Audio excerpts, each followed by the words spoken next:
Why does my inner critic never stay quiet? Sometimes, I wonder who that voice really belongs to. The one that tells me, I'm behind, I'm not enough, I should have done better, I should have become someone else by now. It sounds so familiar that I almost mistake it for myself. But lately, I've started asking a different question. What if that voice isn't really me? We all carry an inner narrator, a voice that comments on every mistake, every failure, every awkward conversation. Sometimes it believes it's protecting us, but protection can slowly become a prison. Carl Jung believed that the parts of ourselves we refuse to face do not disappear. They simply find other ways to speak. Perhaps that endless criticism isn't coming from strength. Perhaps it's coming from fear. Arthur Schopenhauer once observed that every person mistakes the limits of their own vision for the limits of the world.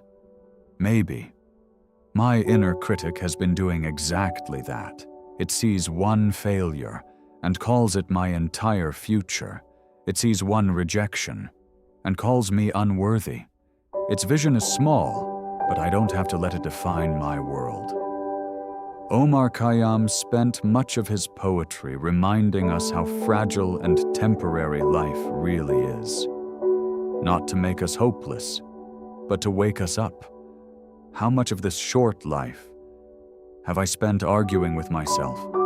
How many peaceful mornings have I traded for imagined perfection?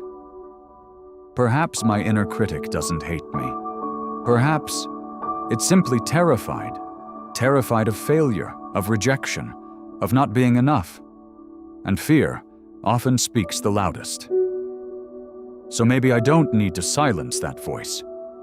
Maybe I only need to stop believing everything it says, to listen without obeying, to notice without becoming, to remember that a thought is not a fact. Because maybe the greatest freedom isn't having a quiet mind. Maybe it's finally realizing I don't have to follow every voice inside it. And if this critical voice isn't my true self, then another question quietly appears. Who is the one listening? Perhaps that is where our next conversation begins.